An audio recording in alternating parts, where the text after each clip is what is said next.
ನಾರಾಯಣಂ ನಮಸ್ಕೃತ್ಯ ನರಂಚೈವ ನರೋತ್ತಮಂ ದೇವೀಂ ಸರಸ್ವತೀಂ ವ್ಯಾಸಂ ತಥೋ ಗ್ರಂಥ ಮುದೀರಯೇ ಅಥವಾ ಜಯ ಮುದೀರಯೇ ಅಂತ ಮುಂದಿನ ಶ್ಲೋಕ. ಈ ಶ್ಲೋಕ ಮಹಾಭಾರತದಲ್ಲೂ ಕೂಡ ಕಂಡು ಬರ್ತದೆ. ಮಹಾಭಾರತದ ಮಂಗಳ ಶ್ಲೋಕ ಇದು ಅಂತ ಕೆಲವರು ವ್ಯಾಖ್ಯಾನ ಮಾಡಿದ್ದಾರೆ. ಹಿಂದೆ ನಾವು ಮಹಾಭಾರತವನ್ನು ನೋಡಿದ್ದೀವಿ. ಇದು ಮಂಗಳ ಶ್ಲೋಕ ಅಲ್ಲ. ಮಹಾಭಾರತದ ಮಂಗಳ ಶ್ಲೋಕ ನಾರಾಯಣಂ ಸುರಗುರುಂ ಜಗದೇಕನಾಥಂ ಅಂತ ಅದು ಬೇರೆನೇ ಶ್ಲೋಕ ಇದೆ. ಇದು ಆ ಮಹಾಭಾರತದಲ್ಲೇ ಮುಂದೆ ವೈಶಂಪಾಯನರು ಮಾಡಿದಂಥ ಒಂದು ಮಂಗಲಾಚರಣ ಅಷ್ಟೆ. ಹಾಗೆಯೇ ಇಲ್ಲೂ ಕೂಡ ಸೂತ ಪುರಾಣಿಕರು ಅಂಥದೇ ಮಂಗಲಾಚರಣವನ್ನು ಇಲ್ಲೂ ಕೂಡ ಮಾಡ್ತಿದ್ದಾರೆ. ಸಾಮಾನ್ಯವಾಗಿ ಇದೊಂದು ಶ್ಲೋಕ ಭಾರತದಲ್ಲಿ ಭಾಗವತದಲ್ಲಿ ಎಲ್ಲ ಕಡೆನೂ ಕೂಡ ಬರ್ತಿರ್ತದೆ. ಯಾವುದೇ ಗ್ರಂಥವನ್ನು ಹೇಳುವಾಗಲೂ ಕೂಡ ಮಹಾಭಾರತದಲ್ಲಿ ಜಯ ಅಂತಿದೆ, ಇಲ್ಲಿ ಗ್ರಂಥ ಮುದೀರಯ ಅಂತಿದೆ. ಕೆಲವು ಕಡೆ ಕೆಲವು ಪಾಠಗಳಲ್ಲಿ ಇಲ್ಲೂ ಕೂಡ ಜಯ ಅಂತಲೂ ಇದ್ದೇ ಇದೆ. ಇಲ್ಲೂ ಕೂಡ ಜಯ ಅಂತಿದ್ರು ಏನು ತಪ್ಪಲ್ಲ, ಗ್ರಂಥ ಅಂತಿದ್ರು ಕೂಡ ಏನು ತಪ್ಪಲ್ಲ. ಜಯ ಅನ್ನುವ ಶಬ್ದ ನಿರ್ದಿಷ್ಟವಾಗಿ ಮಹಾಭಾರತವನ್ನೇ ಹೇಳ್ತದೆ. ಅದು 18 ಪರ್ವಗಳನ್ನು ಸಂಕೇತಿಸ್ತದೆ ಜಯ ಅಂತನ್ನೋದು. ಯಾಕೆಂದರೆ ಕ ಖ ಗ ಘ ङ ಇವು 5 ಅಕ್ಷರಗಳು, ವರ್ಗೀಯ ಅಕ್ಷರಗಳಲ್ಲಿ 5. ಮುಂದೆ ಚ ಛ ಜ 3 ಅಕ್ಷರಗಳಾದವು, 5 3 8 ಆದವು. ಮುಂದೆ ಯ ಅಂತನ್ನೋದು ಅವರ್ಗೀಯ ಅಕ್ಷರಗಳಲ್ಲಿ, ಅವರ್ಗೀಯ ವ್ಯಂಜನಾಕ್ಷರಗಳಲ್ಲಿ ಮೊದಲನೇದ್ದು. 8 ಒಂದಾಯಿತು. ಅಂಕಾನ ವಾಮತೋ ಗತಿ ಅಂತ ಹೇಳ್ತಾರೆ. ಅದನ್ನು ತಿರುವುಮುರುವಾಗಿ ಓದಬೇಕು ಅಂತ. 8 ಒಂದನ್ನು ತಿರುವುಮುರುವಾಗಿ ಓದಿದ್ರೆ 18 ಅಂತ ಆಗ್ತದೆ. 18 ಪರ್ವಗಳಿವೆ ಮಹಾಭಾರತದಲ್ಲಿ. ಆದ್ದರಿಂದ ಅದನ್ನು ಜಯ ಅಂತ ಹೇಳ್ತಾರೆ. ಜಯೋ ನಾಮಿ ಇತಿಹಾಸೋಯಂ ಅಂತ ಅದನ್ನು ವರ್ಣನೆ ಮಾಡ್ತಾರೆ. ನಮಗೆಲ್ಲ ಗೊತ್ತಿದ್ದೇ ಇದೆ. ಈ ಭಾಗವತವನ್ನು ಗ್ರಂಥ ಅಂತ ಹೇಳಬೇಕು, ಜಯ ಅಂತ ಹೇಳಬಾರ್ದು ಅಂತ ಹೀಗೆ ನಮಗೆ ಕೇಳಿ ಬರ್ತದೆ. ಇಲ್ಲಿ ಒಂದು ವೇಳೆ ಜಯ ಅಂತಿದ್ರು ಇಲ್ಲೇನು ತಪ್ಪಲ್ಲ ಅಂತಲೇ ಹಿರಿಯರೆಲ್ಲ ವ್ಯಾಖ್ಯಾನ ಮಾಡಿದ್ದಾರೆ. ಯಾಕಂದರೆ ಈ ಭಾಗವತವೂ ಕೂಡ ಜಯನೇ. ಯಾಕಂದರೆ ಇದರಲ್ಲೂ ಕೂಡ 18,000 ಶ್ಲೋಕಗಳಿವೆ. 18 ಅಂತನ್ನೋದು ಇಲ್ಲಿಯೂ ಕೂಡ ಇದ್ದೇ ಇರುವುದರಿಂದ ಇದನ್ನೂ ಜಯ ಅಂತ ಹೇಳಬಹುದು ಅಂತಾರೆ. ಈ ನಾರಾಯಣ ನಮಸ್ಕೃತ್ಯ ನರಂಚೈವ ನರೋತ್ತಮಂ ಅಂತನ್ನೋದಕ್ಕೆ ಮಹಾಭಾರತ ತಾತ್ಪರ್ಯ ನಿರ್ಣಯದಲ್ಲೇ ಆಚಾರ್ಯ ವ್ಯಾಖ್ಯಾನ ಮಾಡಿದ್ದಾರೆ 3ನೇ ಅಧ್ಯಾಯದಲ್ಲಿ. ಅದನ್ನು ಕೂಡ ನಾವೀಗ ಮೊದಲು ನೋಡೋಣ. ಹಿಂದೆ ನೋಡಿದ್ದಿದೆ, ಆದರೂ ಕೂಡ ಮತ್ತೊಮ್ಮೆ ನೋಡೋಣ. ವೀರರಾಘವಾಚಾರ್ಯರು ಕೂಡ ಅದಕ್ಕೆ ತುಂಬ ಸುಂದರವಾಗಿ ವ್ಯಾಖ್ಯಾನ ಮಾಡಿದ್ದಾರೆ. ಅದನ್ನು ನೋಡೋಣ.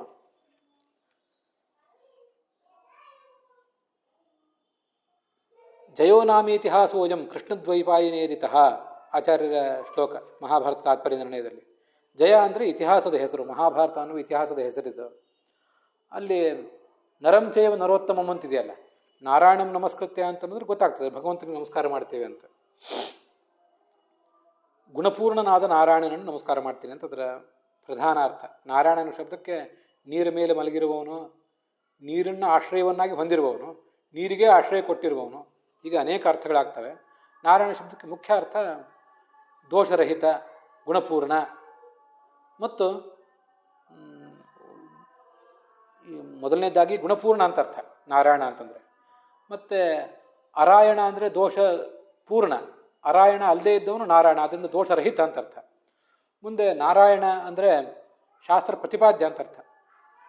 ದೋಷರಹಿತವಾದ ಶಾಸ್ತ್ರಗಳಿಂದ, ನಾರ ಅಂದರೆ ದೋಷರಹಿತವಾದ ಶಾಸ್ತ್ರ, ಅದರಿಂದ ಪ್ರತಿಪಾದ್ಯನಾದವನು ಈ ಭಗವಂತ. ಆದ್ದರಿಂದ ಪ್ರತಿಪಾದ್ಯ ಅನ್ನೋ ಅರ್ಥವನ್ನು ಹೇಳ್ತದೆ. ಕೊನೆಗೆ ನಾರರು ಅಂದರೆ ಮುಕ್ತರು, ಮುಕ್ತಿಗೆ ಹೋಗುವಂಥ ಯೋಗ್ಯತೆ ಇರುವಂಥ ಜೀವರು. ಅವರಿಂದ ಮುಕ್ತಿಯಲ್ಲಿ ಆತ ಗಮ್ಯ. ನಾವು ಭಗವಂತನನ್ನು ಗುಣಪೂರ್ಣ ಮತ್ತು ದೋಷರಹಿತ ಅಂತ ಹೀಗೆ ಉಪಾಸಿಸಿದರೆ ಅವನನ್ನು ನಾವು ತಿಳಿದು ಸರಿಯಾಗಿ ನಮ್ಮ ಯೋಗ್ಯತಾನುಸಾರವಾಗಿ ಪರೋಕ್ಷ ಜ್ಞಾನ, ಮುಂದೆ ಮಾನಸಾಪರೋಕ್ಷ, ಮುಂದೆ ಸ್ವರೂಪಾಪರೋಕ್ಷ ಹೀಗೆಲ್ಲ ಪಡೆದು ಅದಾದಮೇಲೆ ಮತ್ತಷ್ಟು ಸರಿಯಾಗಿ ಶ್ರವಣ ಮನನಾದಿಗಳನ್ನು ಮಾಡಿ ಮುಂದೆ ಆತನನ್ನು ಮುಕ್ತಿಯಲ್ಲಿ ಪಡೀಲಿಕ್ಕೆ ಅನುಕೂಲ ಆಗ್ತದೆ. ಹೀಗೆ ಗುಣೈಸ್ಸರ್ವೈ ಪೂರ್ಣ, ದೋಷರಹಿತ ಮತ್ತು ಜ್ಞೇಯ, ಗಮ್ಯ. ಗಮ್ಯ ಅಂದರೆ ಮುಕ್ತಿಯಲ್ಲಿ ಗಮ್ಯ. ಇಷ್ಟೆಲ್ಲ ಅರ್ಥಗಳನ್ನು ತಿಳಿಸಿದಂತಾಗ್ತದೆ. ಅದಕ್ಕಾಗಿ ಆಚಾರ್ಯ ಅದಕ್ಕೇನು ಅರ್ಥ ಇಲ್ಲಿ ಬರೆದಿಲ್ಲ ಹೆಚ್ಚು. ಮತ್ತು ನರಂಚೈವ ನರೋತ್ತಮಂ ಅಂತಿದೆ. ಆ ನರೋತ್ತಮನ ಬಗ್ಗೆ ಮೊದಲು ಹೇಳ್ತಾರೆ. ವಾಯುರ್ ನರೋತ್ತಮೋ ನಾಮ ದೇವೀತಿ ಶ್ರೀರ್ ಉದೀರಿತ. ನರೋತ್ತಮ ಎಂಬ ಶಬ್ದದಿಂದ ಮುಖ್ಯ ಪ್ರಾಣ ಅಥವಾ ಚತುರ್ಮುಖ ಬ್ರಹ್ಮ ಅವರನ್ನು ಇಟ್ಕೊಂಡಿದ್ದಾರೆ. ದೇವಿ ಅಂತಿದೆಯಲ್ಲ, ದೇವೀಂ ಸರಸ್ವತೀಂ ಅಂತ. ಅನೇಕ ವ್ಯಾಖ್ಯಾನಕಾರರು ಸರಸ್ವತಿಗೆ ಅದನ್ನು ವಿಶೇಷವಾಗಿ ಮಾಡಿಬಿಟ್ಟಿದ್ದಾರೆ. ಆದ್ದರಿಂದ ಲಕ್ಷ್ಮೀದೇವಿಯನ್ನು ಸ್ತೋತ್ರ ಮಾಡುವಂಥ ಒಂದು ಅವಕಾಶವನ್ನು ಕಳ್ಕೊಂಡಂತೆ ಆಗ್ತದೆ. ಅದರ ಬದಲಾಗಿ ದೇವಿ ಅಂದರೆ ಶ್ರೀಹಿ ಉದೀದಿತ, ದೇವಿ ಅಂದರೆ ಲಕ್ಷ್ಮೀದೇವಿಯನ್ನು ತಿಳ್ಕೊಳ್ಳಿ. ನಾರಾಯಣನನ್ನು ನಮಸ್ಕಾರ ಮಾಡಿ ಅಂತಿದೆಯಲ್ಲ, ನಾರಾಯಣೋ ವ್ಯಾಸ ಇತಿ ವಾಚ್ಯ ವಕ್ತೃ ಸ್ವರೂಪಕಃ ಏಕಸ್ಸ ಭಗವಾನುಕ್ತಃ ಸಾಧಕೇಶೋ ನರೋತ್ತಮಃ. ನಾರಾಯಣ ಎಂಬ ಒಂದೇ ಶಬ್ದದಿಂದಲೇ ಈ ಗ್ರಂಥ ಪ್ರತಿಪಾದ್ಯನ, ವಾಚ್ಯ ಅಂದರೆ ಗ್ರಂಥ ಪ್ರತಿಪಾದ್ಯನಾದ ಭಗವಂತ, ವಕ್ತೃ ಅಂದರೆ ಗ್ರಂಥ ರಚಯಿತರುವಾದಂಥ ವೇದವ್ಯಾಸ, ಎರಡು ರೂಪವುಳ್ಳಂತಹ ಭಗವಂತನೇ ನಾರಾಯಣ ಎಂಬ ಶಬ್ದದಿಂದ ವಾಚ್ಯ. ಅವನನ್ನೇ ವರ್ಣನೆ ಮಾಡಿದ್ದಾರೆ. ಮತ್ತೆ ಸಾಧಕೇಶೋ ನರೋತ್ತಮಃ, ಪರಮಾತ್ಮ ಮತ್ತು ಲಕ್ಷ್ಮೀದೇವಿ ಇವರಿಬ್ಬರು ನಿತ್ಯ ಮುಕ್ತರಾದವರು, ಎಂದೂ ಸಂಸಾರದಲ್ಲಿ ಬಂದವರಲ್ಲ. ಆದರೆ ಸಾಧನೆ ಮಾಡಿ ಮೇಲೇರಬೇಕಾದಂತಹ ಜನ ಏನಿದ್ದಾರೆ ಸಾಧಕರು, ಅವರಲ್ಲಿ ಅತಿ ಶ್ರೇಷ್ಠರಾಗಿರುವಂಥವರು ಚತುರ್ಮುಖ ಬ್ರಹ್ಮ ಮತ್ತು ವಾಯುಗಳು, ಸಾಧಕೇಶರು. ಆದ್ದರಿಂದ ಅವರನ್ನು ನರೋತ್ತಮ ಎಂಬ ಶಬ್ದದಿಂದ ವರ್ಣನೆ ಮಾಡ್ತಾರೆ.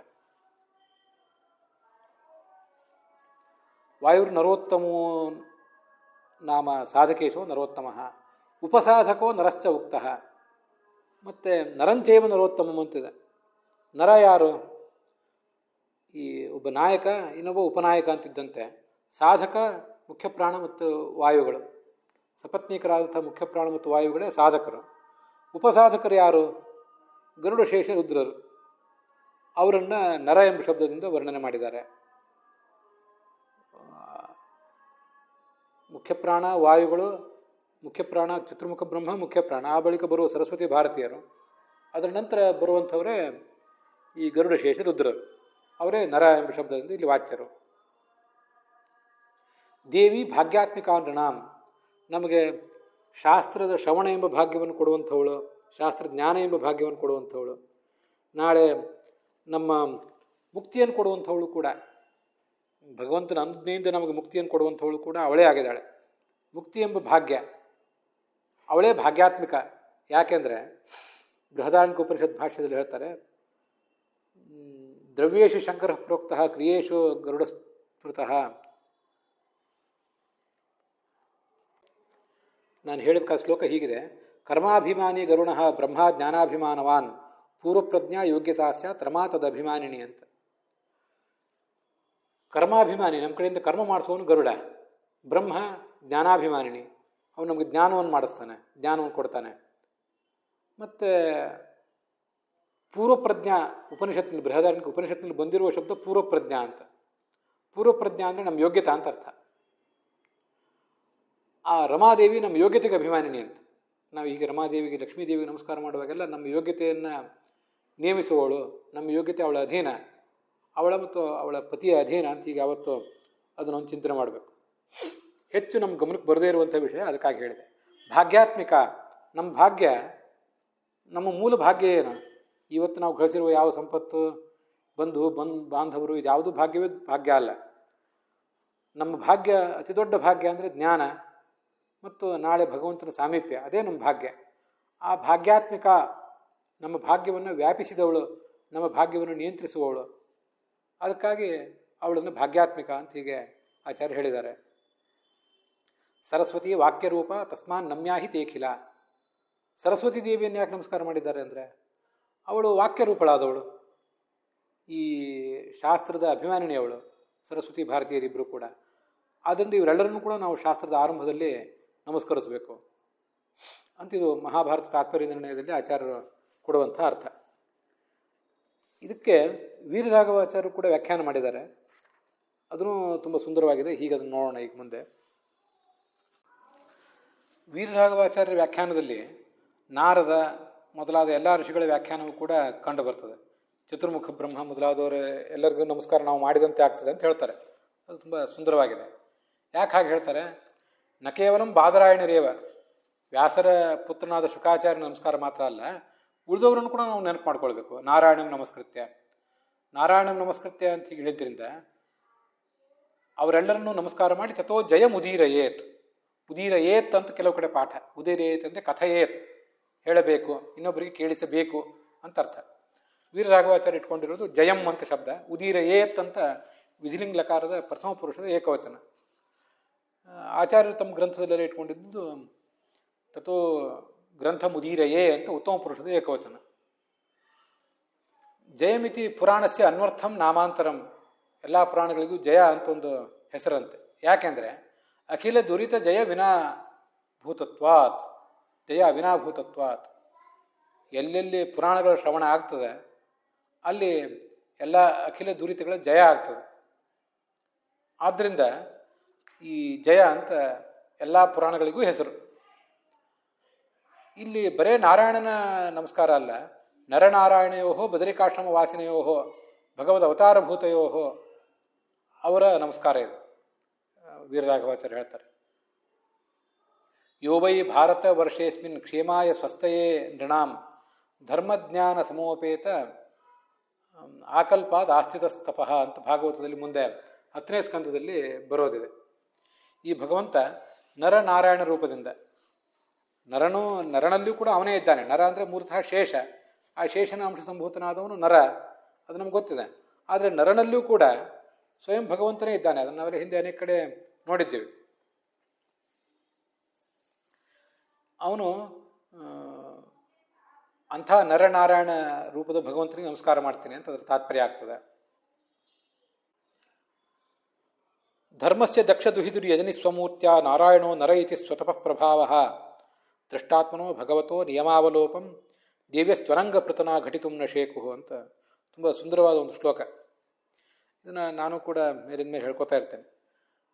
ಯಮಧರ್ಮನಿಂದ ಮೂರ್ತಿ ದೇವಿಯಲ್ಲಿ ಭಗವಂತ 4 ರೂಪಗಳಿಂದ ಹುಟ್ಟಿದಂತೆ, ನರ, ನಾರಾಯಣ, ಹರಿ, ಕೃಷ್ಣ ಅಂತ. ಹೀಗೆ ಅವನು ತಪಸ್ ಮಾಡ್ತಾ ಕೂತಿದ್ರೆ ಅವನ ತಪಸ್ಸನ್ನು ಭಗ್ನ ಮಾಡಬೇಕು ಅಂತ ಅಪ್ಸರೆಯರ ಒಂದು ದಂಡೇ ಬಂತು.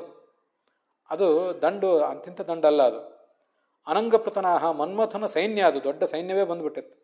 ಆದರೆ ಈ ಭಗವಂತ ಆ ತಪಸ್ಸಿನಿಂದ ವಿಚಲಿತರಾಗನೇ ಇಲ್ಲ ಅಂತ ನಮ್ಮ ಮನೋನಿಗ್ರಹಕ್ಕೂ ಕೂಡ ಪೋಷಕವಾದಂಥ ಇಂಥ ಭಗವಂತನನ್ನು ನಾವು ನೆನಪು ಮಾಡಿಕೊಂಡು ನಮ್ಮ ಮನೋನಿಗ್ರಹವನ್ನು ನಾವು ಯಾವತ್ತೂ ಸಂಪಾದನೆ ಮಾಡಬೇಕು. ಅದು ಭಾಗವತದ ಶ್ರವಣಕ್ಕೂ ಮತ್ತು ನಮ್ಮ ಇಡೀ ಜೀವನಕ್ಕೂ ಕೂಡ ತುಂಬ ಉಪಯುಕ್ತವಾದಂಥ ಒಂದು ಸಂಗತಿ, ಒಂದು ಉಪಾಸನೆ. ಅದು ಅವಿಚಲಿತನಾದ ನಾರಾಯಣನ ಉಪಾಸನೆ. ಅಲ್ಲಿ ಆಚಾರ್ಯರು ಭಾಗವತ ತಾತ್ಪರ್ಯದಲ್ಲಿ ಹೇಳ್ತಾರೆ, ನರೋ ನಾರಾಯಣಶ್ಚೈವ ಹರಿಕೃಷ್ಣಸ್ತಥೈವ ಚ ಚತ್ವಾರೋ ಧರ್ಮತನಯಾ ಹರಿರೇವ ತ್ರಯೋಮತಃ ಅನಂತೋ ನರನಾಮಾತ್ರ ತಸ್ಮಿಂಸ್ತು ನರನಾಮವಾನ್ ವಿಶೇಷೇಣ ಸ್ವಯಂ ವಿಷ್ಣು ನಿವಸತ್ಯಂಬುಜೇಕ್ಷಣಃ ತಸ್ಮಾತ್ ಚತುರ್ಧಾ ಧರ್ಮಸ್ಯ ಜಾತೋ ವಿಷ್ಣುರಿತೀರಿತಃ ಅಂತ. ನರ, ನಾರಾಯಣ, ಹರಿಕೃಷ್ಣ ಅಂತ 4 ಜನ ಯಮಧರ್ಮನ ಮಕ್ಕಳಿದ್ರಲ್ಲ, ಅದರಲ್ಲಿ ಸಾಕ್ಷಾತ್ ಹರಿ ಯಾರು ಮತ್ತು ಹರಿಯ ಆವೇಶ ಇದ್ದಂಥ ವ್ಯಕ್ತಿ ಯಾರು ಅದನ್ನು ತಿಳ್ಕೊಳ್ಬೇಕು. ಇದನ್ನು ಶಾಸ್ತ್ರ ಹೇಳುವುದಿಲ್ಲ ಎಲ್ಲ ಕಡೆ. ಸಾಕ್ಷಾತ್ ಹರಿಯ ರೂಪಗಳನ್ನು, ಒಂದು ಆವೇಶ ರೂಪವನ್ನು ಎರಡನ್ನೂ ಕೂಡ ಸಂಕೀರ್ಣ ಮಾಡಿ ಹೇಳಿಬಿಟ್ಟಿರ್ತದೆ.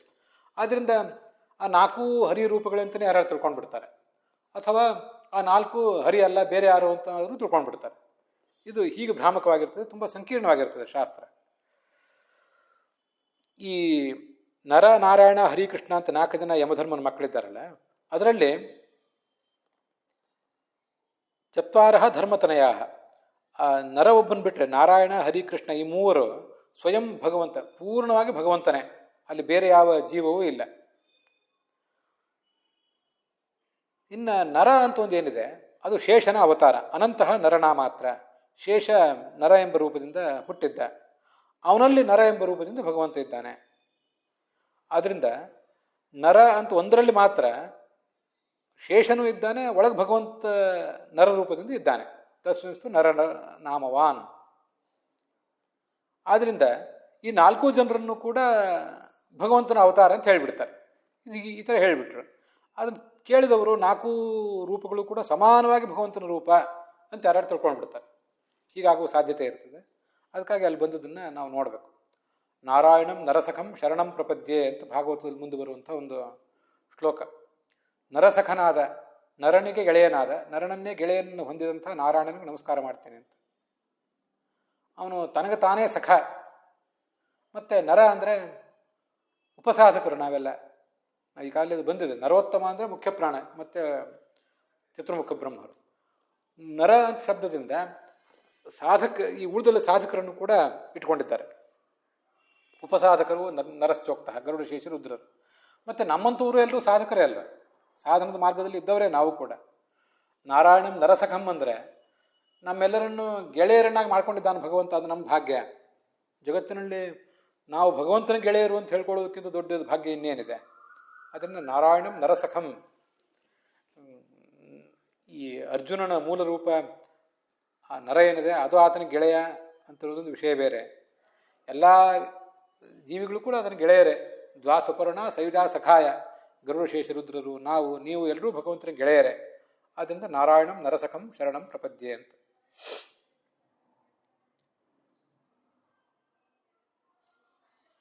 ಹೀಗೆ ಎಲ್ಲ ಶಿಷ್ಯರಿಗೂ ಕೂಡ ಆಚಾರ್ಯನಾಗಿದ್ದು ಈ ನಾರಾಯಣ ಎಲ್ಲ ಧರ್ಮಗಳನ್ನು ಪ್ರವೃತ್ತ ಮಾಡಿದ್ದಾನೆ. ಅಖಿಲ ಧರ್ಮ ಪ್ರವರ್ತಕತ್ವೇನ ನಾರದಾದಿ ಮುಖೇನ ಅಖಿಲ ಅಧ್ಯಾತ್ಮಶಾಸ್ತ್ರ ಪ್ರವರ್ತಕತ್ವೇನ ಚ.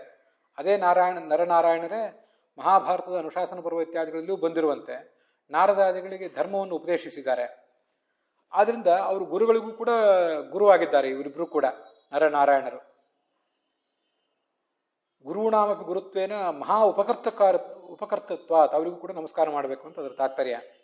ಮತ್ತೆ ಸರಸ್ವತಿಗೆ ನಮಸ್ಕಾರ ಯಾಕೆಂದ್ರೆ ವಾಗಧಿಷ್ಠಾತ್ರ ಆದ್ದರಿಂದ, ವಾಗಭಿಮಾನಿನಿ ಆದ್ದರಿಂದ ಸರಸ್ವತಿ ಅಂತ ಬಂತು. ಅದು ಯಾಕೆ ಸರಸ್ವತಿ ಅಂದರೆ ಅದರ ಮಹತ್ವವನ್ನು ಕುಗ್ಗಿಸಿಬಿಟ್ಟಿದ್ದಾರೆ ವೀರರಾಘವಾಚಾರ್ಯರು. ದೇವಸ್ಯ ಚತುರ್ಮುಖ ಬ್ರಹ್ಮಸ್ಯ ಮುಖಸ್ಯ ಸ್ತ್ರೀ ಅಂತ, ಚತುರ್ಮುಖ ಬ್ರಹ್ಮನ ಪತ್ನಿ ದೇವಿ ಅಂತ ಮಾಡಿಬಿಟ್ಟಿದ್ದಾರೆ. ಇಲ್ಲಿ ಆ ಥರ ಮಾಡಿದ್ರಿಂದ ಒಂದು ಅನುಕೂಲ ಅವ್ರು ಏನು ಮಾಡ್ಕೊಂಡಿದ್ದಾರೆ ಅಂದರೆ ಚತುರ್ಮುಖ ಬ್ರಹ್ಮನಿಗೂ ನಮಸ್ಕಾರ ಮಾಡಿದ ಹಾಗಾಯಿತು. ಅವರಿಗೆ ನರೋತ್ತಮ ಅಂತನ್ನೋದು ಗಮನಕ್ಕೆ ಬಂದಿಲ್ಲ ಅಷ್ಟು. ಆದರೂ ಈ ಥರದೊಂದು ವ್ಯಾಖ್ಯಾನ ಮಾಡಿದ್ದಾರೆ. ಸರಸ್ವತಿಗೆ ನಮಸ್ಕಾರ ಮಾಡಿದ್ರಿಂದ ಚತುರ್ಮುಖ ಬ್ರಹ್ಮನ ನಮಸ್ಕಾರವನ್ನು ಕೂಡ ಮಾಡಿದ ಹಾಗಾಯಿತು. ಚತುರ್ಮುಖ ನಮಸ್ಕೃತಿರಪಿ ಕಾರ್ಯ ಆಯಿತು ಸೂಚಿತಂ.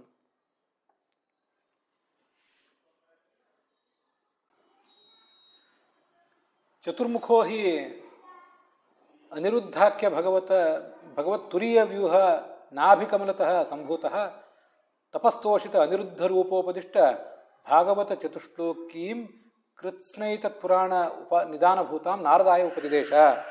ಇದನ್ನೇ ನಾನು ಭಾಗವತದಲ್ಲಿ ಮುಂದೆ ಬರ್ತದೆ ಅಂತ ಹೇಳೋದು. ಭಾಗವತದ 2ನೇ ಸ್ಕಂದದ 9ನೇ ಅಧ್ಯಾಯ ಅಲ್ಲಿ ಶ್ರೀಶುಕ ಉವಾಚ ಅಂತ ಈ ಚತುರ್ಮುಖ ಬ್ರಹ್ಮನ ಆ ಕಥೆಯೆಲ್ಲ ಅಲ್ಲಿ ಬರೋದಿದೆ. ಅಲ್ಲಿ ಶ್ವೇತದ್ವೀಪದ ದರ್ಶನ ಇತ್ಯಾದಿಗಳ ಬಗ್ಗೆ ವರ್ಣನೆ ಇದೆ. ನವರ್ತತೆ ಯತ್ರ ರಜಸ್ತಮಸ್ತಯೋ ಅಂತ ಆ ಭಗವಂತನ ಧಾಮದಲ್ಲಿ ಯಾವುದೇ ರೀತಿಯಾದ ದೋಷ ಇಲ್ಲ ಅನ್ನೋದ್ರದೆಲ್ಲ ವರ್ಣನೆ ಬಂದಿದೆ. ಚತುರ್ಮುಖ ಬ್ರಹ್ಮ ಹೀಗೆ ಹೇಳ್ತಾನಂತೆ.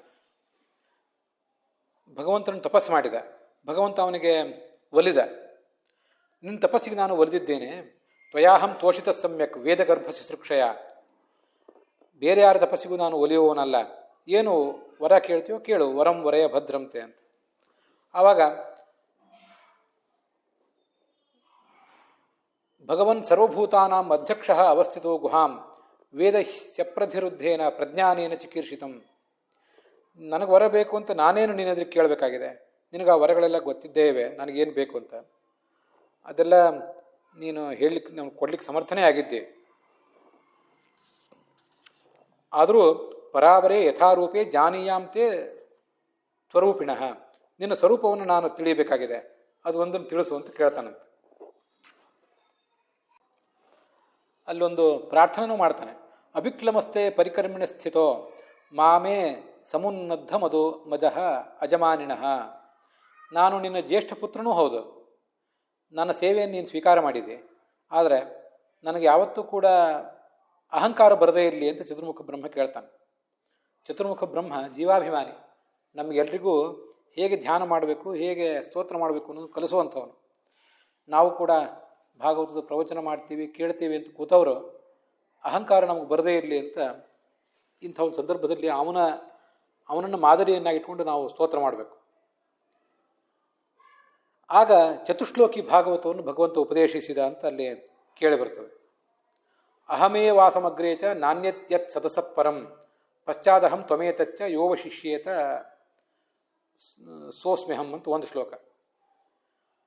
ಮತ್ತು ರಥೇರ್ಥಂ ಯತ್ ಪ್ರತೀಯೇತ ನ ಪ್ರತೀಯೇತ ಚಾತ್ಮನೇ ತದ್ವಿದ್ಯಾದಾತ್ಮನೋ ಮಾಯಾಂ ಯಥಾ ಭಾಸೋ ಯಥಾ ತಮಃ ಅಂತ ಇನ್ನೊಂದು ಶ್ಲೋಕ. ಯಥಾ ಮಹಾಂತ್ಯ ಭೂತಾನಿ ಭೂತೇಷು ಉಚ್ಚಾವಚೇಷು ಚ ಪ್ರವಿಷ್ಟಾನ್ಯಪ್ರವಿಷ್ಟಾನಿ ತಥಾ ತೇಷು ನತೇಷ್ವಹಂ ಅಂತ ಮೂರನೇದು. ಏತಾವದೇವ ಜಿಜ್ಞಾಸ್ಯಂ ತತ್ವಜಿಜ್ಞಾಸುನಾತ್ಮನಃ ಅನ್ವಯ ವ್ಯತಿರೇಕಾಭ್ಯಾಂ ಯತ್ ಸ್ಯಾತ್ ಸರ್ವತ್ರ ಸರ್ವದಾ. ಇದರ ಅರ್ಥವನ್ನೆಲ್ಲ ನಾನು ಈಗ ವಿವರಣೆ ಮಾಡಲಿಕ್ಕೆ ಹೋಗೋದಿಲ್ಲ. ಹಿಂದೆ ಭಾಗವತ್ ಸಾರೋದ್ಧಾರದಲ್ಲಿ ಅದು ಬಂದಿದೆ ಅಂತ ಹೇಳಿದ್ದೆ. ಭಾಗವತ್ ಸಾರೋದ್ಧಾರದಲ್ಲಿ ಇವೆಲ್ಲ ಬಂದಿವೆ. ಭಾಗವತ್ ಸಾರೋದ್ಧಾರದ ವ್ಯಾಖ್ಯಾನದಲ್ಲಿ ಬಂದಿವೆ. ಅಹಮೇವಾತ್ ಅನ್ನೋದು ಇದು 3ನೇ ಶ್ಲೋಕದ ವ್ಯಾಖ್ಯಾನಗಳಲ್ಲಿ ಎಲ್ಲ ಶ್ಲೋಕಗಳು ಕೂಡ ಬಂದಿವೆ. ಅದರಿಂದ ಅರ್ಥವನ್ನು ಮುಂದೆ ನಾವು 2ನೇ ಸ್ಕಂದ ಬಂದಾಗಲೇ ಹೇಳ್ತೇನೆ. ಅದನ್ನ ಯಾಕೆ ನೆನಪು ಮಾಡಿಕೊಂಡೆ ಅಂದರೆ, ಅನಿರುದ್ಧ ರೂಪದ ಭಗವಂತನಿಂದ ಈ ಚತುಶ್ಲೋಕ ರೂಪದ ಭಾಗವತವನ್ನು ಅಧ್ಯಯನ ಮಾಡಿದ ಈ ಚತುರ್ಮುಖ ಬ್ರಹ್ಮ, ಅದು ಸಮಸ್ತ ಭಾಗವತಕ್ಕೂ ಕೂಡ ಬೀಜಭೂತವಾದದ್ದು. ಈ ಬೀಜದ ವಿಸ್ತಾರವೇ ಮಹಾಭಾಗವತ. ಅದನ್ನು ಮುಂದೆ ನಾರದನಿಗೆ ಉಪದೇಶ ಮಾಡಿದ. ಆದ್ದರಿಂದ ಆ ಚತುರ್ಮುಖ ಬ್ರಹ್ಮನಿಗೂ ನಮಸ್ಕಾರ ಮಾಡಬೇಕು. ಸರಸ್ವತಿಗೆ ಮಾತ್ರ ಅಲ್ಲ, ಅವಳ ಗಂಡನಿಗೂ ಕೂಡ ನಮಸ್ಕಾರ ಮಾಡಬೇಕು. ಅದನ್ನು ನಾವು ನರೋತ್ತಮ ಎಂಬ ಶಬ್ದದಿಂದ ನಮಸ್ಕಾರ ಮಾಡೋಣ.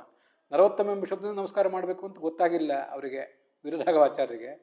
ಅವರು ಸರಸ್ವತಿಯನ್ನು ತೊಗೊಂಡಿದ್ದರಿಂದ ಅವಳ ಗಂಡನನ್ನು ತೊಗೊಳ್ಬೇಕು ಅಂತ ಹೇಳಿದ್ದಾರೆ. ನರೋತ್ತಮ ಎಂಬ ಶಬ್ದದಿಂದ ಅವನು ತೊಗೊಳ್ಬೇಕು ಅಂತ ನಾವು ತಿಳ್ಕೊಳ್ಳೋಣ.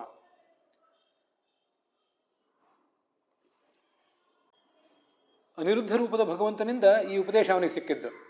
ಇದನ್ನು ಮುಂದೆ ಭಾಗವತದಲ್ಲಿ ನಾವು ನೋಡ್ತೀವಿ. ಅಲ್ಲಿ ನಾನು ಈಗ ಸದ್ಯ ನೋಡಿದಾಗ ಅನಿರುದ್ಧ ರೂಪದ ದರ್ಶನ ಆಯಿತು ಚತುರ್ಮುಖ ಬ್ರಹ್ಮನಿಗೆ ಅಂತ ನನಗೆ ಕಾಣಲಿಲ್ಲ. ನಾನೇನು ಭಾಳ ಸೂಕ್ಷ್ಮವಾಗಿ ಅದನ್ನು ನೋಡಲಿಲ್ಲ. ಆದರೆ ಅದೊಂದು ಮಹತ್ವದ ಸಂಗತಿಯೇ. ಯಾಕೆಂದರೆ ನಾನು ಈಗಾಗಲೇ ಹೇಳಿದೆ, ಛಾಂದೋಗ್ಯ ಉಪನಿಷತ್ನಲ್ಲಿ ಅದರ ವರ್ಣನೆ ಬಂದಿದೆ ಅಂತ ಈ ಹಿಂದಿನ ಭಾಗದಲ್ಲಿ ನಾನು ಹೇಳಿದ್ದೆ. ಇತಿಹಾಸ ಪುರಾಣಗಳಲ್ಲಿ ಇರುವ ಭಗವಂತನ ರೂಪ ಅಂದರೆ ಅನಿರುದ್ಧ ರೂಪ. ಅದು ಆ ಶಾಸ್ತ್ರಗಳಿಂದ ಪ್ರತಿಪಾದ್ಯ ಅಂತ ಬಂದಿದೆ. ಆದ್ದರಿಂದ ಆ ಶಾಸ್ತ್ರಗಳಲ್ಲಿ ಇರುವ ರೂಪವೂ ಅನಿರುದ್ಧವೇ.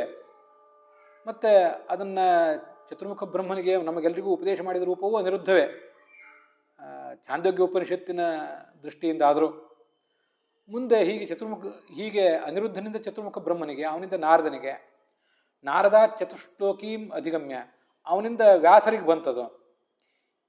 ಆ ಮುಂದೆ ಭಾಗವತವನ್ನು ರಚನೆ ಮಾಡಿದರು ವ್ಯಾಸರು. ಆ ವ್ಯಾಸರು ಮುಂದೆ ಅದನ್ನು ಶುಕನಿಗೆ ಉಪದೇಶ ಮಾಡಿದರು ಅಂತ. ಹೀಗೆ ಅವ್ರದ್ದೆಲ್ಲರದು ನಮಸ್ಕಾರ ಮಾಡಬೇಕು ಅಂತ ನೆನಪು ಮಾಡ್ಕೊಂಡಿದ್ದಾರೆ ಈ ವೀರರಾಘವಾಚಾರ್ಯರು. ಆ ದೃಷ್ಟಿಯಿಂದ ಅದು ಚೆನ್ನಾಗಿದೆ.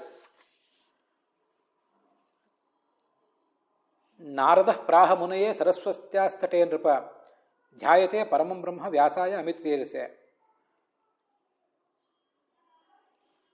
ಈ ನಾರದರು ಮಹಾಮುನಿಗಳು, ಅವರು ಚತುರ್ಮುಖ ಬ್ರಹ್ಮನ ಬಳಿಗೆ ಬಂದರು.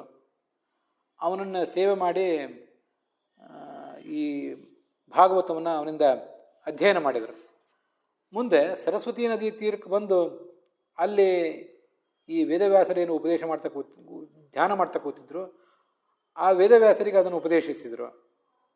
ಮತ್ತು ವೇದವ್ಯಾಸರಿಗೆ ಭಾಗವತದ ಒಂದು ಗ್ರಂಥ ರಚನೆಗೆ ಪ್ರೇರಣೆ ಕೂಡ ಕೊಟ್ಟರು. ವೇದವ್ಯಾಸರು ಅದನ್ನು ನನಗೆ ಅಂದರೆ ಶುಕಾಚಾರ್ಯನಿಗೆ ಹೇಳಿದರು ಅಂತ ಶುಕ ಪರೀಕ್ಷಿತ ರಾಜನಿಗೆ ಹೇಳ್ತಾ ಇದ್ದಾನೆ. ನೀನು ಏನೇನು ಪ್ರಶ್ನೆಗಳನ್ನು ಕೇಳಿದ್ದಿ ಅದಕ್ಕೆಲ್ಲದಕ್ಕೂ ಕೂಡ ಭಾಗವತದ ಪುರಾಣದ ಮೂಲಕನೇ ನಾನು ಉತ್ತರ ಕೊಡ್ತೇನೆ ಅಂತಾರೆ ಆ ಶುಕಾಚಾರ್ಯ. ಅದು ಆ 2ನೇ ಸ್ಕಂದದ 9ನೇ ಅಧ್ಯಾಯದಲ್ಲಿ ಬಂದಿರುವಂಥ ವಿಚಾರ. ವೀರರಾಘವಾಚಾರ್ಯರು ಒಂದು ನಮಸ್ಕಾರದ ಕ್ರಮ ಹೇಳಿದಾರಲ್ಲಿ. ನಮಸ್ಕಾರ್ಯ ಶುಕ ಮೊದಲು ಶುಕ, ಆಮೇಲೆ ವ್ಯಾಸ, ಆಮೇಲೆ ನಾರದರು, ಮುಂದೆ ಸರಸ್ವತಿ ಮತ್ತು ಅವಳ ವಲ್ಲಭ ಚತುರ್ಮುಖ ಬ್ರಹ್ಮ, ಮುಂದೆ ಅನಿರುದ್ಧ, ಅನಂತರ ನರನಾರಾಯಣರು ಅಂತ. ಹೀಗೆ ಇವರೆಲ್ಲರಿಗೂ ನಮಸ್ಕಾರ ರೂಪದಲ್ಲಿ ಈ ಶ್ಲೋಕವನ್ನು ಅವರು ವ್ಯಾಖ್ಯಾನ ಮಾಡಿದ್ದಾರೆ. ಒಂದೆರಡು ಸಂಗತಿಗಳು ನಮ್ಮ ಮನಸ್ಸಿಗೆ ಹೊಂದದೇ ಇರಬಹುದು, ಆದರೂ ಕೂಡ ತುಂಬ ಸುಂದರವಾದಂಥ ಒಂದು ವ್ಯಾಖ್ಯಾನ ಅದು. ಉಪಸಾಧಕೋ ನರಶ್ಚೋಕ್ತ ಅಂತ ಬಂತಲ್ಲ, ಇದಕ್ಕೆ ಸಂಬಂಧಪಟ್ಟಂತೆ ಐತರೇಯ ಉಪನಿಷತ್ತು ಏನು ಹೇಳ್ತದೆ ಅನ್ನೋದನ್ನು ಸ್ವಲ್ಪ ನಾವು ನೋಡಬೇಕು. ಚತ್ವಾರ ಪುರುಷ ಇತಿ ಬಾಧ್ವ, ಶರೀರ ಪುರುಷ, ಛಂದಪುರುಷ, ವೇದ ಪುರುಷ, ಸಂವತ್ಸರ ಪುರುಷಶ್ಚೇತಿ ಅಂತ. ಬಾಧ್ವ ಅಂದರೆ ಮುಖ್ಯ ಪ್ರಾಣ. ಅವನು ಹೇಳ್ತಾನಂತೆ 4 ಜನ ಪುರುಷರಿದ್ದಾರೆ. ಒಬ್ಬ ಶರೀರ ಪುರುಷ, ಛಂದ ಪುರುಷ, ವೇದ ಪುರುಷ ಮತ್ತು ಸಂವತ್ಸರ ಪುರುಷ ಅಂತ. ಶರೀರ ಪುರುಷ ಅಂದರೆ ಶಿವ, ಮತ್ತು ಛಂದ ಪುರುಷ ಅಂದರೆ ಶೇಷ. ಶರೀರಾಭಿಮಾನಿಯಾದಂಥ ಶಿವನೇ ಶರೀರ ಪುರುಷ. ವರ್ಣಮಾಲೆಯ ಅಭಿಮಾನಿಯಾದಂಥ ಶೇಷನೇ ಅವನು ಛಂದಃ ಪುರುಷ. ವೇದ ಪುರುಷ ಅಂದರೆ ಅಸೌ ಗರುಡ ವೇದ ಪುರುಷ ಅಂತ ಹೀಗೆ ಅಲ್ಲಿ ಬಂದಿದೆ. ಚತ್ವಾರ ಪುರುಷ ಇತಿ ಬಾಧ್ವ ಅಂತೇನು ಐತರಿ ಉಪನಿಷತ್ತಿದೆ, ಅದರಲ್ಲಿ ಹೀಗೆ ವಿಷಯ ಬಂದಿದೆ.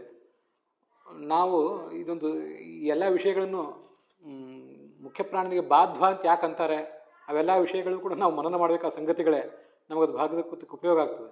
ಹೇಗೆ ಅಂದರೆ ನಾವೆಲ್ಲ ಮಾಧ್ವರು, ಯಾಕೆಂದರೆ ಮಧ್ವಾಚಾರ್ಯ ಅನುಯಾಯಿಗಳಾದ್ರಿಂದ. ನಾವು ಬಾಧ್ವರು ಅಂತಲೂ ಹೇಳ್ಬೋದಂತೆ. ಪ ಫ ಬ ಇದು 3ನೇ ಅಕ್ಷರ, ನಾವೀಗ ಹೇಳ್ತಿರೋದು 5ನೇ ಅಕ್ಷರ. ಪ ಪ ಬ ಭ ಮ ಪವರ್ಗದ 5ನೇ ಅಕ್ಷರ ನಾವು ಮಾಧ್ವರು ಅಂತ ಹೇಳ್ಕೊತಾ ಇರೋದು. ಆದರೆ 3ನೇ ಅಕ್ಷರದಲ್ಲಿಯೂ ಬಾಧ್ವ ಅಂತ ಹೇಳ್ಬೋದು. ಯಾಕೆಂದರೆ ಮುಖ್ಯ ಪ್ರಾಣನ ಬಾಧ್ವ ಅಂತ ಯಾಕೆ ಹೇಳ್ತಾರೆ ಅಂದರೆ, ಸಂಸಾರ ಬಾಧಿತರಾದ ಎಲ್ಲರಿಂದಲೂ ಪ್ರಾಪ್ಯನಾದವನು, ನಾವೆಲ್ಲರೂ ಶರಣು ಹೋಗುವುದು ಆ ಮುಖ್ಯ ಪ್ರಾಣನನ್ನೇ. ಆದ್ದರಿಂದ ಮುಖ್ಯ ಪ್ರಾಣನನ್ನು ಬಾಧ್ವ ಅಂತಾರಂತೆ. ಆ ಮುಖ್ಯ ಪ್ರಾಣನ ಅನುಯಾಯಿಗಳಾದ್ರಿಂದ ನಾವು ಕೂಡ ಬಾಧ್ವರೇ. ನಾವು ಬಾಧ್ವರೂ ಹೌದು ಮಾಧ್ವರೂ ಹೌದು. ಆ ದೃಷ್ಟಿಯಿಂದ ಅವನು ಸಹಿ ಮೋಕ್ಷಪ್ರದ ಅಂತ ಹೀಗೆ ಬಂದಿದೆ. ಅಲ್ಲಿ ಈ 4 ಪುರುಷರ ಬಗ್ಗೆ ವರ್ಣನೆ. ಸರ್ವದೇಹಾಭಿಮಾನೀತು ಶರೀರ ಪುರುಷ ಶಿವ, ಶರೀರದ ಅಭಿಮಾನಿ. ನಾವೀಗ ಯಾವ ಶುಕಾಚಾರ್ಯ ನಮಗೆ ಭಾಗವತವನ್ನು ಹೇಳ್ತಾ ಇದ್ದಾನೆ, ಅವನು ನಮಗೆ ಇವೆಲ್ಲ ಸಂಗತಿಗಳು, ಅವನು ಶರೀರ ಪುರುಷ ಅನ್ನೋದು ಗೊತ್ತಿರಬೇಕು, ಮನೋಭಿಮಾನಿ ಅಂತ ಗೊತ್ತಿದ್ದೇ ಇದೆ. ಮತ್ತು ಸ್ಥಿರವಾದ ಸ್ಮರಣೆಗೂ ಕೂಡ ಅವನ ಕಾರಣ, ಅದು ಹೇಳುವವರಿಗೂ ಕೇಳುವವರಿಗೂ ಎಲ್ಲಿಗೂ ಕೂಡ ಗೊತ್ತಿರಬೇಕು. ಚಾಂದೋಗ್ಯ ಉಪನಿಷತ್ತು ಅದನ್ನು ವರ್ಣನೆ ಮಾಡಿದೆ. ಹೀಗೆ ಶರೀರ ಅಭಿಮಾನಿ, ಮನೋಭಿಮಾನಿ ಮತ್ತು ಸ್ಥಿರವಾದ ಸ್ಮರಣೆಗೆ ಕಾರಣ. ಮುಂದೆ ಸರ್ವ ವರ್ಣಾಭಿಮಾನೀತು ಶೇಷೋಸೌ ಛಾಂದಸ ಪುಮಾನ್, ಎಲ್ಲ ವರ್ಣಮಾಲೆಗಳ ಅಭಿಮಾನಿ ಅವನೇ. ಈ ಶೇಷನನ್ನೇ ಛಂದಃ ಪುರುಷ ಅಂತಾರೆ. ಸರ್ವ ವೇದಾಭಿಮಾನ್ಯೇವ ಗರುಡ ವೇದ ಪುರುಷ, ಎಲ್ಲ ವೇದದ ಅಭಿಮಾನಿಯಾದ ಗರುಡನನ್ನು ವೇದ ಪುರುಷ ಅಂತಾರೆ. ಸಂವತ್ಸರಾಭಿಮಾನೀತು ಬ್ರಹ್ಮೈವ ಹಿ ಮಹಾಪುಮಾನ್, ಸಂವತ್ಸರದ ಅಭಿಮಾನಿಯಾದ ಈ ಚತುರ್ಮುಖ ಬ್ರಹ್ಮನನ್ನು ಮಹಾಪುರುಷ ಅಂತಾರೆ. ಇಲ್ಲಿ ನೋಡಿ ಇದನ್ನು ಗಮನಿಸ್ಬೇಕು ನೋಡಿ. ಯಾಕೆ ಇದನ್ನು ನೆನಪು ಮಾಡ್ಕೊಂಡೆ ಅಂದರೆ, ಸಾರಹ ಶಿವಸ್ಯ ಅನಿರುದ್ಧ ನಾಮ ದೇಹಸ್ಥಿತೋ ಹರಿಹಿ. ಈ ಶರೀರ ಪುರುಷನಾದ ಶಿವನ ಅಂತರ್ಯಾಮಿಯಾದವನು ಅನಿರುದ್ಧ ರೂಪದ ಭಗವಂತ. ಇದನ್ನು ನಾವು ನೋಡ್ಬೇಕೀಗ. ಶುಕ ನಮಗೆ ಭಾಗವತ ಹೇಳ್ತಿದ್ದಾನೆ, ಅವನಲ್ಲಿ ಆ ಇತಿಹಾಸ ಪುರಾಣಗಳಿಂದ ಪ್ರತಿಪಾದ್ಯನಾದ, ಇತಿಹಾಸ ಪುರಾಣಗಳಿಗೆ ಅಲ್ಲಿ ಅದರ ಅಂತರ್ಯಾಮಿ ಆದಂಥ ಅನಿರುದ್ಧ ರೂಪದ ಭಗವಂತ, ಛಾಂದೋಗ್ಯ ಉಪನಿಷತ್ತು ಹೇಳಿದಂತೆ ಅವನು ಶಿವನ ಅಂತರ್ಯಾಮಿ. ಮುಂದೆ ವಾಸುದೇವ ರೂಪಿಯಾದ ಭಗವಂತ ಶೇಷನ ಅಂತರ್ಯಾಮಿಯಾಗಿರ್ತಾನೆ. ಸಂಕರ್ಷಣಾಖ್ಯಸ್ತು ಹರಿಹಿ ಸಾರಹ ಸಹ ಗರುಡಸ್ಯ, ಗರುಡನ ಅಂತರ್ಯಾಮಿಯಾಗಿದ್ದಾನೆ. ಚತುರ್ಮುಖ ಬ್ರಹ್ಮನ ಸಾರ ಅಂದರೆ ಅದರ ಅಂತರ್ಯಾಮಿಯಾಗಿರ್ತಕ್ಕಂಥವನು ಈ ಪ್ರದ್ಯುಮ್ನ ರೂಪದ ಭಗವಂತ ಅಂತ ಹೀಗೆ ಅಲ್ಲಿ ವರ್ಣನೆ ಇದೆ.